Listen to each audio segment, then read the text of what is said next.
Previous हमने जो है देख लिया था योग जो है शुरू किया था हमने, है ना, अर्थयोग अनुशासनम के नाम से। फिर उसके बाद जो है योग के लक्षण बताए उन्होंने, या फिर योग की परिभाषा उसको कह सकते हो आप। फिर उन्होंने जो है उसका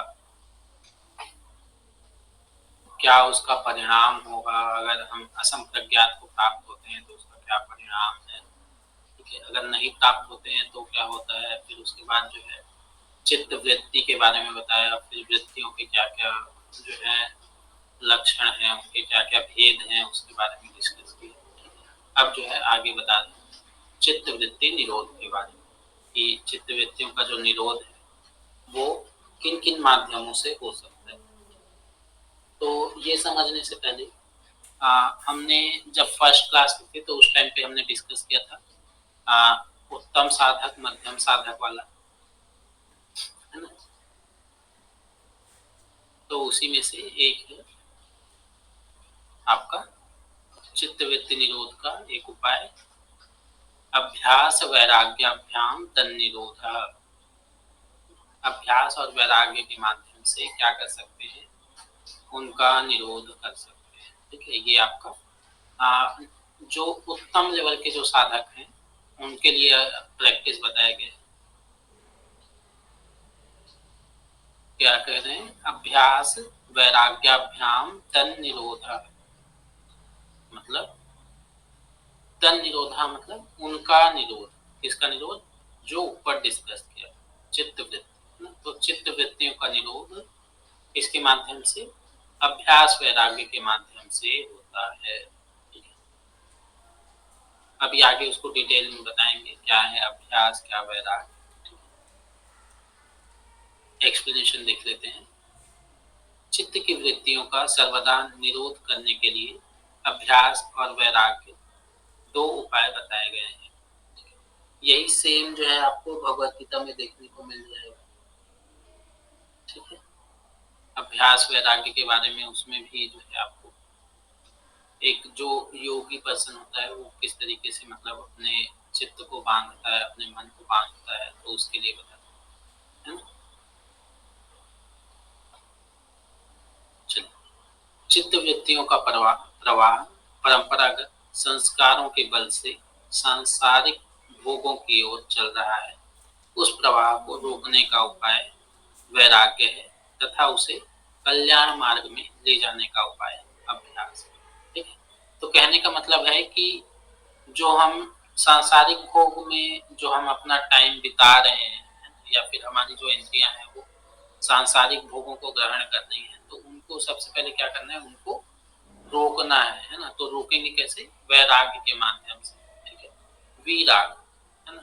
तो राग से हटा देकर, है ना, जो भी मतलब हमारे इंद्रिय विषय हैं उनके विमुख करके जो है हम क्या करेंगे, जो सांसारिक भोग हैं उनके विपरीत में हमारे जो मन है या फिर हमारी इंद्रियां हैं उनको लेके जाएंगे, ठीक है। और उसके बाद क्या करना है, हमें जो सही रास्ता है ना, कल्याण मार्ग, उस ओर हमें क्या करना है, प्रयास करना है, अभ्यास करना है। हमें जो है सही दिशा में ले जाने का उसको क्या करना है, प्रैक्टिस करना है, ठीक है। अब जो है सबसे पहले अभ्यास के बारे में बताते हैं, दोनों में से अभ्यास वैराग्य में से अभ्यास डिस्कस कर रहे हैं। क्या है, तत्र स्थितौ यत्नो अभ्यास, तत्र स्थितौ यत्नो अभ्यास,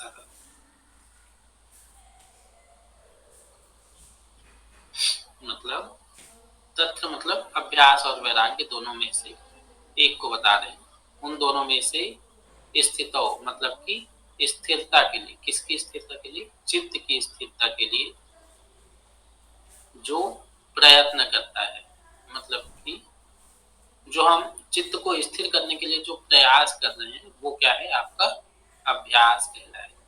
जैसे ऊपर भी इन्होंने कहा कि हमने क्या किया, एक तरीके से इसमें रोक लगा दिया, फिर उसको सही डायरेक्शन में लेके जा रहे हैं ना।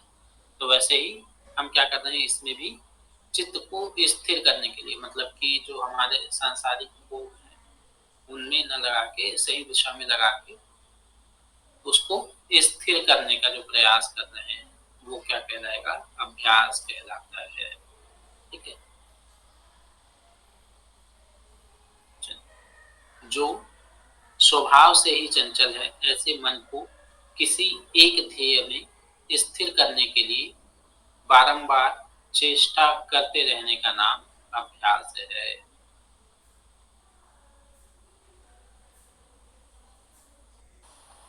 इसमें इसी बात के 32वें सूत्र से जो है 39 तक जो है आपका अभ्यास के कुछ भेदों के बारे में आ, आगे जो है डिस्कस करेंगे। एक तत्व अभ्यास वगैरह और कैसे कैसे जो है प्रैक्टिस करना चाहिए उन सब के बारे में आगे आएगा, उसको कह रहे हैं। ठीक है, यहाँ पे मेनली कह रहे हैं कि जो हमारा मन जो चंचल है ना, उसको किसी एक पर्टिकुलर चीज में लगा के उसको बार बार उसी को अचीव करने का जो हम ट्राई करते हैं वो क्या है, उसी का नाम अभ्यास है, ऐसा बता रहे हैं। ठीक है, देखो मैंने बताया कि भगवत गीता में भी आपका आता है 6 चैप्टर, अभ्यासेन तु कौन्तेय वैराग्येन च गृह्यते।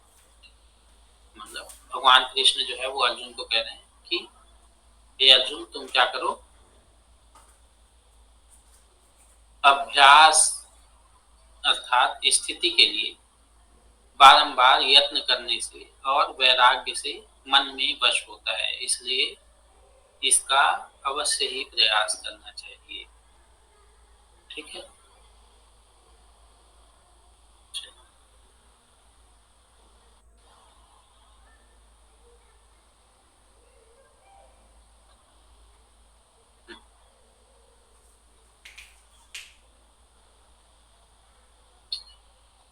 आगे जो है अभ्यास को कैसे हम जो है दृढ़ बना सकते हैं उसके बारे में कह रहे हैं। क्या कह रहे हैं? स तु दीर्घकाल नैरंतर्य सत्कारा सेवितो दृढ़ भूमि है। स तु लेकिन वो जो अभ्यास है वो कैसा होने पर दृढ़ होगा? दीर्घकाल मतलब कि लंबे समय तक जब हम उसको प्रैक्टिस करते रहेंगे, निरंतर्य जब उसमें निरंतरता होगी। ठीक है, सत्कार सेवित मतलब कि आदर पूर्वक संगोपांग सेवन किया जाने पर, मतलब कि उसको रिस्पेक्टफुल वे में, जैसे हम जो है फॉर एन एग्जांपल कि कोई भी प्रैक्टिस कर रहे हैं, जैसे कि योग अभ्यास ही कर रहे हैं। ठीक है, तो उसमें सबसे पहले तो लंबे समय तक प्रैक्टिस करना है। ठीक है, दीर्घ काल मतलब कि लॉन्ग ड्यूरेशन तक, ऐसा नहीं कि 10 दिन किया फिर उसके बाद। ठीक, तो लंबे समय तक प्रैक्टिस प्लस उसमें कंटिन्यूटी होनी चाहिए, निरंतर डेली एक तरीके से ऐसा कह सकते हैं ना, डेली प्रैक्टिस करना है। फिर जो प्रैक्टिस कर रहे हैं उसके प्रति रिस्पेक्टफुल होना, या फिर जितने भी हमारे साथ समझ लीजिए हमारे जो आदरणीय है उनका भी आदर करना, साथ ही साथ या फिर जो टीचर है जो सिखा रहे हैं उसका आदर करना, और साथ ही जो प्रैक्टिस है ना, जो हम योग अभ्यास कर रहे हैं जैसे, या फिर फॉर एन एग्जांपल अभी जो हम पढ़ रहे हैं, तो ये जो स्टडी है उसकी भी जो है हमें क्या करनी है, रिस्पेक्ट करनी है इस तरीके से। ठीक है, अगर हम ऐसा करते हैं तो क्या होता है, दृढ़ भूमि, तब जो है वो दृढ़ भूमि वाला हो जाता है। ठीक है, वो एक तरीके से हमारे लॉन्ग टर्म मेमोरी में, अगर हम पढ़ने के टर्म में कहें तो लॉन्ग टर्म मेमोरी में चला जाता है, ऐसा कह सकते हैं। ठीक,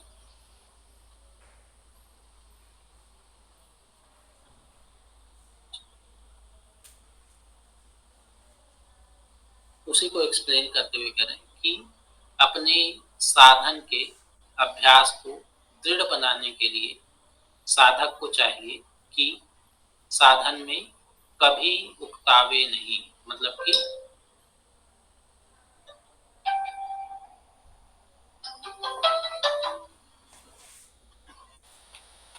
उसमें उतावलापन नहीं होना चाहिए। ठीक है, आगे कहते हैं यह दृढ़ विश्वास रखे कि किया हुआ अभ्यास कभी भी व्यर्थ नहीं हो सकता। ठीक है।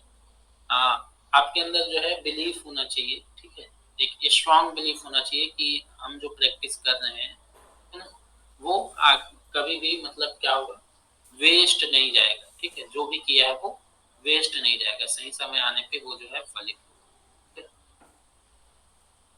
अभ्यास के बल से मनुष्य निसंदेह अपने लक्ष्य की प्राप्ति कर लेता है। ठीक है। मतलब कि अगर हम जो है कंटिन्यू प्रैक्टिस कर रहे हैं, जैसा कि इन्होंने बताया दीर्घ काल निरंतर या इस तरीके से, है ना, तो ऐसा अगर हम जो है प्रैक्टिस कर रहे हैं तो निसंदेह ही आ, एक टाइम पीरियड के बाद मतलब डेफिनेटली जो है आप क्या करेंगे, अपने गोल को अचीव कर लेंगे। ठीक है। यह समझकर अभ्यास के काल की अवधि न रखें। ठीक है। मतलब कोई ऐसे टाइम लिमिट ऐसे बाउंड करके ना रखें कि मेरे को जो है 5 दिन करना है, 10 दिन करना है। ठीक है। इसको आजीवन अभ्यास करता रहे, कोई भी जो प्रैक्टिस कर रहे हैं उसको कंटिन्यू बना के रखे रहे। ठीक है। साथ ही यह भी ध्यान रखे कि अभ्यास में व्यवधान मतलब कि बीच में गैप ना आने पाए। ठीक है। निरंतर अभ्यास चलता रहे। ठीक है। इसमें कंटिन्यूटी रहे तथा अभ्यास में तुक्ष बुद्धि ना करे। तुक्ष बुद्धि ना करे मतलब कि जो भी हम प्रैक्टिस कर रहे हैं उसको एक तरीके से उसको कम आंकना, या फिर जो है मेरे को जो है रिजल्ट नहीं मिल रहा है इस तरीके का मानना। मैं इतने दिन से प्रैक्टिस कर रहा हूँ तो अब तक मेरे को रिजल्ट क्यों नहीं मिला, इस तरीके का जो है सोचना, उसकी अवहेलना न करे, बल्कि अभ्यास को ही अपने जीवन का आधार बनाकर अत्यंत आदर एवं प्रेम पूर्वक उसे संगोपांग करता रहे। ठीक है। उसको रिस्पेक्टफुल होके क्या करे, उसको अपने जीवन का हिस्सा बना ले या फिर पार्ट ऑफ लाइफ बना ले। इस प्रकार किया हुआ अभ्यास दृढ़ होता है। अगर इस तरीके से आप प्रैक्टिस करते हैं तो वो जो है दृढ़ होता है, मतलब कि स्ट्रांग होता है। ठीक है। या फिर लॉन्ग टाइम तक उसका फल देने वाला है।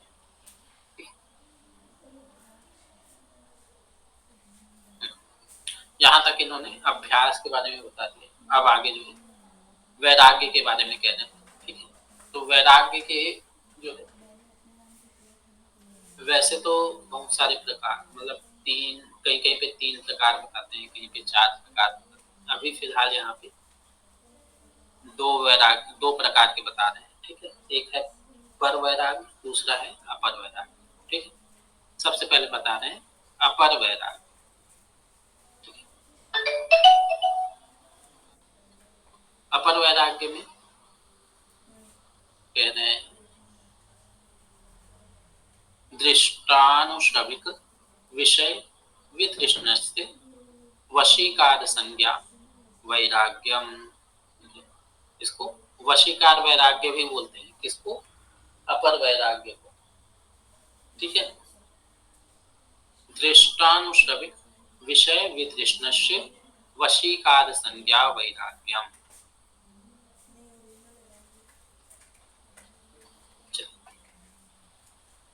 पहले सूत्र को समझते हैं। दृष्टा, ठीक है, दृष्ट मतलब कि देखा हुआ, अनुश्रविक, अनुश्रविक मतलब कि सुना हुआ विषय। ठीक है। 2 प्रकार के विषय कहेंगे कि क्या, दृष्ट विषय और अनुश्रविक विषय। इनमें क्या हो जाना, वितृष्णा हो जाना, मतलब कि तृष्णा से रहित हो जाना। वशीकार संज्ञा वैराग्यम, इसे ही क्या कहा है इन्होंने, वशीकार नामक वैराग्य कहा है। ठीक है। वशीकार वैराग्य जो है वो आपका अपर वैराग्य।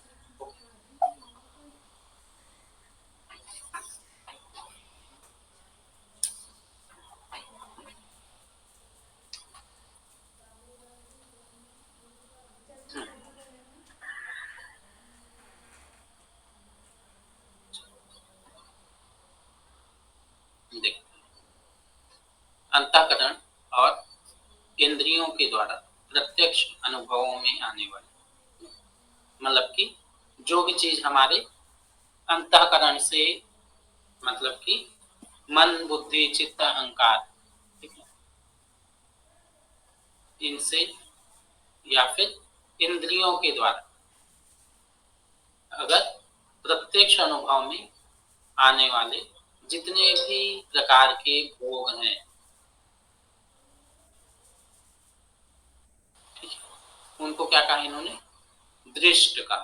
ठीक है, मतलब कि जो भी चीज प्रत्यक्ष दिखने वाली है उसको क्या कह रहे हैं, दृष्ट कह रहे हैं। ठीक है, तथा जो प्रत्यक्ष उपलब्ध नहीं है, जिनकी बढ़ाई वेद शास्त्र और भोगों का अनुभव करने वाले पुरुषों से सुनी गई है। ठीक है, मतलब कि जो अगर प्रत्यक्ष नहीं दिख रहा है तो जिसका मतलब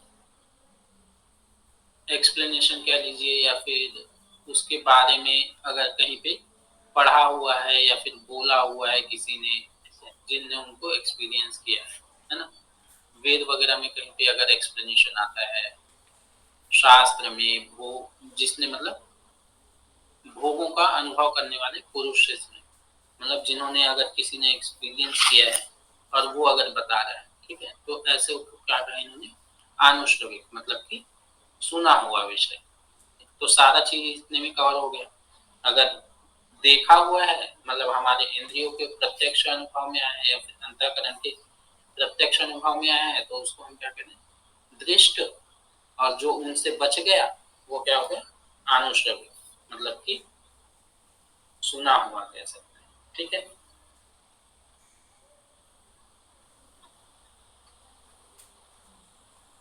तो मतलब जितने भी विषय हैं या फिर जितने भी भोग विषय हैं, ठीक है, उन सब में क्या हो जाना, उपर्युक्त दोनों प्रकार के भोगों में से जब चित्त भली भांति तृष्णा रहित हो जाए, ठीक है, जब उसको प्राप्त करने की इच्छा का सर्वथा नाश हो जाए, ठीक है, तब क्या होगा, उसी को, उस अवस्था को क्या कहेंगे, वशीकार वैराग्य कहा। ठीक है, अपनी इंद्रियों में एक तरीके से वश्यता आ गई ना, तो उसी को कह रहे हैं। ऐसे कामना रहित चित्त की जो वशीकार नामक अवस्था विशेष है उसे अपर वैराग्य कहते हैं। ठीक है,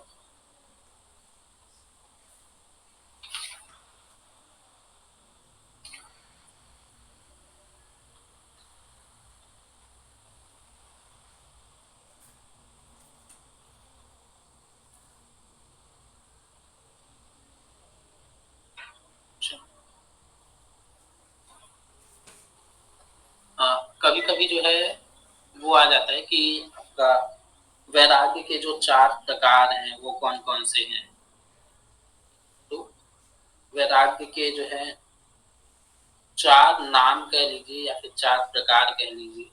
ठीक है, पहला आता है आपका यतमान, दूसरा है व्यतिरेक, तीसरा एकेंद्रीय और चौथा वशीकार वैराग्य।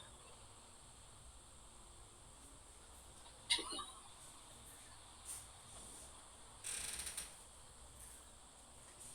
ये था आपका अपर वैराग्य। आगे अब जो है पर वैराग्य के बारे में बता रहे हैं। पर वैराग्य का लक्षण, अब पर वैराग्य का लक्षण बताते हैं। क्या कहते हैं पर वैराग्य, पर वैराग्य मतलब वही आपका असंप्रज्ञात वाली अवस्था लगभग। ठीक है, तत्परम पुरुष ख्यातेर गुण वैतृष्णय,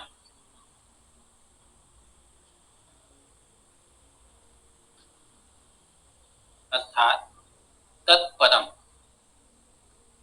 वो जो है, परम मतलब कि पर वैराग्य कौन सा है, पुरुष ख्याते है, मतलब कि पुरुष की ख्याति होने से, पुरुष के ज्ञान से क्या हो जाता है, गुण व तृष्णयम, मतलब कि गुण किसका होता है, त्रिगुणात्मक प्रकृति होती है, तो प्रकृति के जो गुण हैं उनमें जब वितृष्णा का भाव आ जाए, ठीक है, किससे?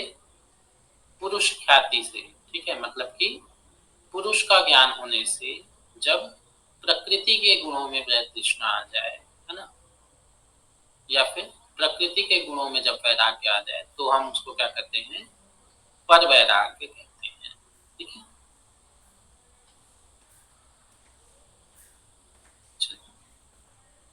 पुरुष पुरुष के ज्ञान से जो प्रकृति के गुणों में तृष्णा का सर्वथा अभाव हो जाता है वह पर वैराग्य है।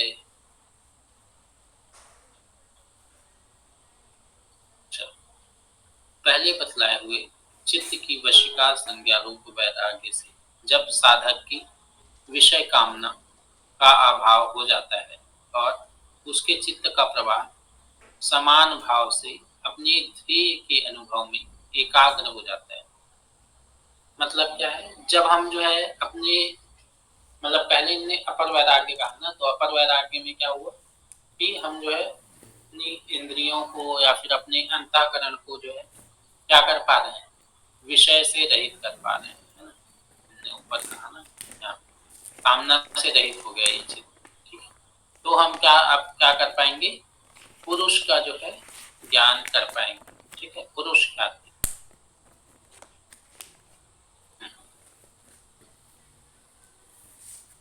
तो उससे क्या होता है?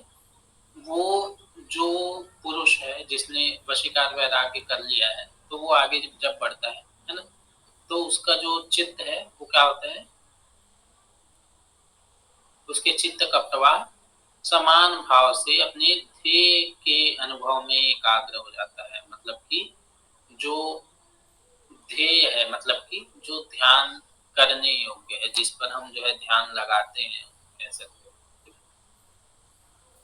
उसके अनुभव में एकाग्र हो जाता है, उसके एक्सपीरियंस में क्या हो जाता है? कंसंट्रेट हो जाता है। ओके,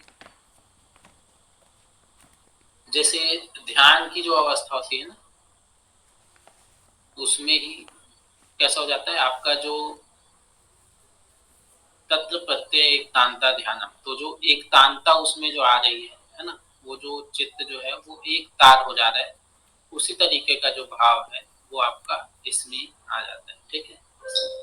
जो ध्येय है उसमें आपका जो ध्यान एकाग्र होने लग जाता है, ठीक है।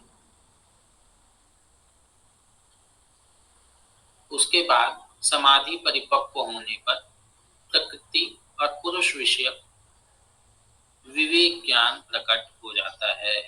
मतलब कि जब जो ये समाधि परिपक्व होती है, जो ये अवस्था आपकी परिपक्व हो जाती है, तब क्या होता है आपका? प्रकृति और पुरुष दोनों में भेद, क्या डिफरेंस है दोनों के बीच, क्या जो है अंतर है, उसको जो है वो समझ जाता है, ठीक है।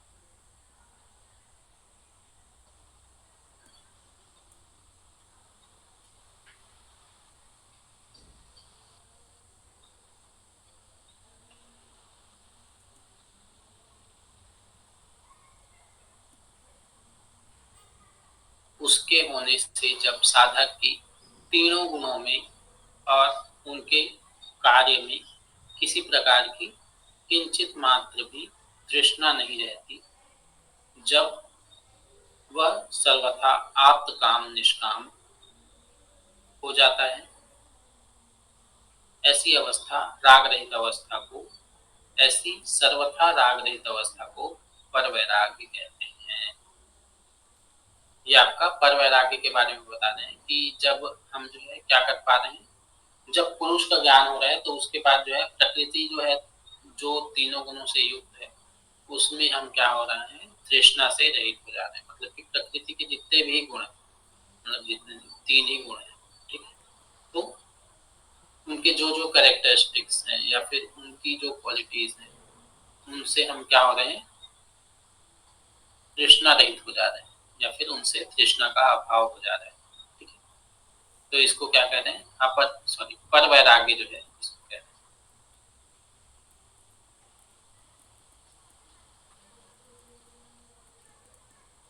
चलो,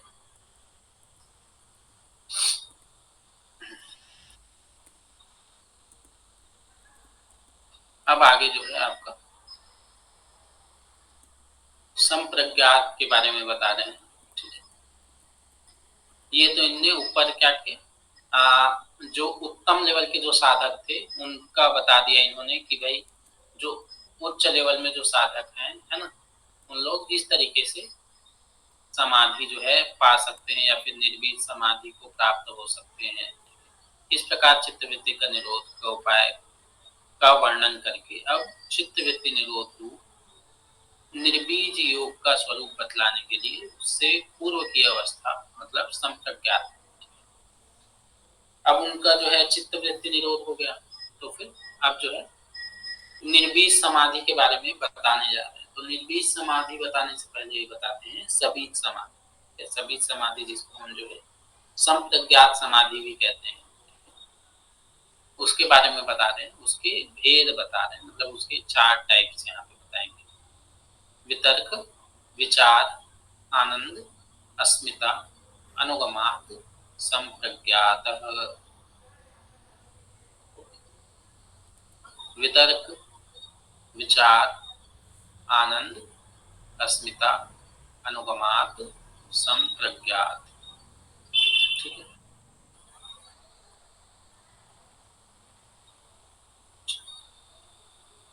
कौन कौन से 4 भेद हैं? तो सबसे पहले वितर्कानुगत, वितर्क और यहाँ पे अनुगत। ठीक है, वितर्कानुगत, विचारानुगत, आनंदानुगत और अस्मितानुगत, ये 4 जो हैं संप्रज्ञात के भेद हैं। ठीक है,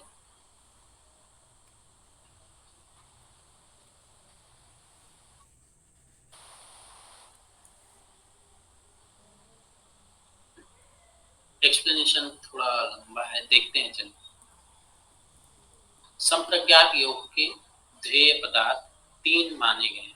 ठीक है, संप्रज्ञात योग जो है मतलब संप्रज्ञात जो समाधि है उसमें 3 ध्येय पदार्थ है। सबसे पहला आता है ग्राह्य, दूसरा है ग्रहण और तीसरा है ग्रहिता। क्या है ग्राह्य, क्या है ग्रहण और क्या है ग्रहिता, उसको देखते हैं। ग्राह्य मतलब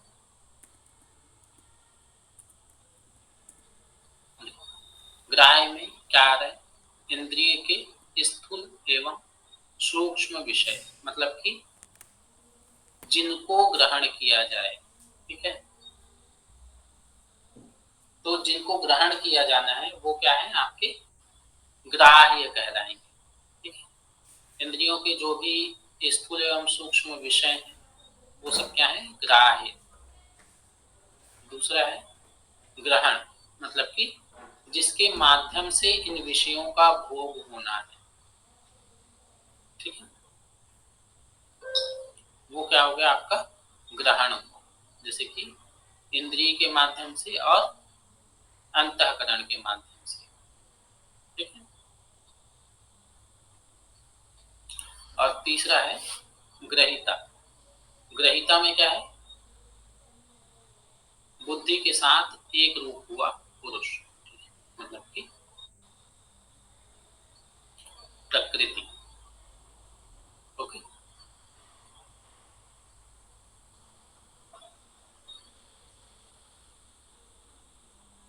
जब ग्राह्य पदार्थों के स्थूल रूप में समाधि की जाती है उस समय समाधि में जब जब तक शब्द अर्थ और ज्ञान का विकल्प वर्तमान रहता है तब तक तो वह सवितर्क समाधि कहलाती है। मतलब कि जब तक उसमें शब्द अर्थ और ज्ञान का जो है विकल्प अवेलेबल है, वर्तमान रहता है, मतलब कि उसमें अवेलेबल है, तो उसको हम क्या बोलते हैं, सवितर्क समाधि कह रहे हैं। जब इनका विकल्प नहीं रहता है तो ये क्या हो गए, आपका निर्वितर्क समाधि हो। ओके, यहाँ पे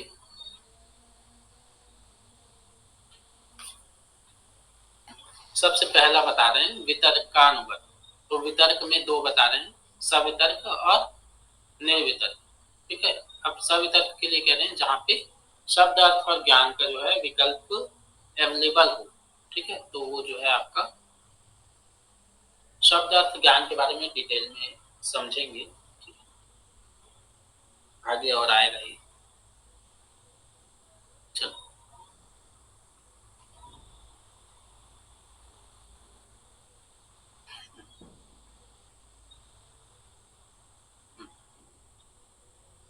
तो यहाँ पे सवितर्क और निर्वितर्क। सवितर्क में आपका शब्द अर्थ और ज्ञान का जो विकल्प है वो अवेलेबल है, और निर्वितर्क में शब्द अर्थ ज्ञान का जो ऑप्शन है अवेलेबल नहीं है। ठीक है, इसी प्रकार जब ग्राह्य और ग्रहण के सूक्ष्म रूप में समाधि, देख यहाँ पे स्थूल रूप में समाधि कर रहे हैं। ठीक है, तो ये हो गया आपका सवितर्क, जब उसके स्थूल रूप में समाधि की जाए, किसके, ग्राह्य, ग्रहण और ग्रहिता के स्थूल रूपों में, है ना। तो वो हो गया आपका सवितर्क और निर्वितर्क, मतलब कि वितर्क का अनुगत। दूसरा है विचारानुगत। तो अब आएगा सविचार और निर्विचार। उसके लिए कह रहे हैं जब ग्राह्य और ग्रहण के सूक्ष्म रूप में समाधि की जाए, तो और जब उस समाधि में शब्द अर्थ और ज्ञान का विकल्प अवेलेबल हो, है ना, तो हम उसको क्या कहेंगे, सविचार कहेंगे। और जब वो ऑप्शन अवेलेबल ना हो तो हम उसको निर्विचार समाधि कहेंगे। ठीक है,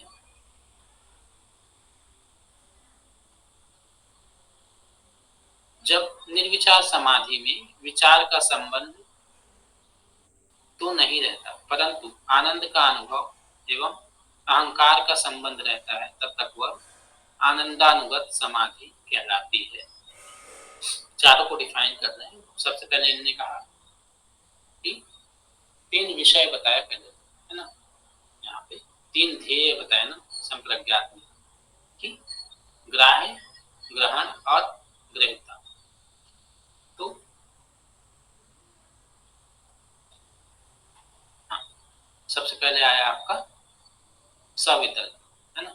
सवितर्क में इन्होंने कहा कि जब हम स्थूल चीजों में, है ना, यहाँ पे ग्राह्य पदार्थों के स्थूल रूप में जब समाधि की जाए, है ना, ग्राह्य पदार्थों के, ग्राह्य दो तरीके के बताए ना, एक तो स्थूल और एक सूक्ष्म। तो जब इसके स्थूल रूप में समाधि की जाए, है ना, और उसमें शब्द अर्थ और ज्ञान का जो विकल्प है वो अवेलेबल हो, तो उसको सवितर्क कहेंगे। ठीक है, वैसे ही जो जब हम उसमें जो हमारा ग्राह्य है उसके स्थूल रूप के शब्द अर्थ और ज्ञान में विकल्प अवेलेबल ना हो तो उसको निर्वितर्क कहेंगे। वैसे ही बस इसमें विषय बदल गया, है ना, उसमें वितर्क वाले में स्थूल था और विचार वाले में आपका सूक्ष्म हो गया। तो विषय जब सूक्ष्म हो जाए तो वो क्या हो गया आपका सविचार और निर्विचार। ठीक है, तीसरा इन्होंने बताया आनंदानुगत समाधि। आनंदानुगत में इन्होंने कहा कि जब उसमें विचार जो है वो समाप्त हो जाए, लेकिन जो आपका आनंद है या फिर जो अहंकार है ना,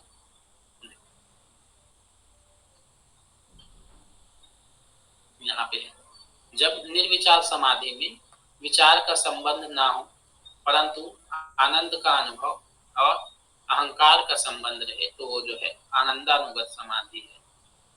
और जब उसमें आनंद की प्रतीति भी समाप्त हो जाए, है ना, केवल अस्मिता अनुगत। ठीक है, मतलब कि अस्मि मतलब जैसे हम कहते हैं अहम ब्रह्मास्मि वगैरह जो है, मतलब कि ब्रह्म वाक्य वगैरह आते हैं, तो उसमें जो अस्मि वाला जो अर्थ आता है कि मैं ही हूँ, इस तरीके का, एक तरीके से कैवल्य वाली अवस्था। वैसे तो कैवल्य अवस्था नहीं कहेंगे इसको, क्योंकि ये जो है आपका संप्रज्ञात के पार्ट में है। समझने के लिए जो है यहाँ पे कह रहे हैं कि जब अस्मि वाला भाव आ जाए, ठीक है, तो वो जो है आपका अस्मितानुगत।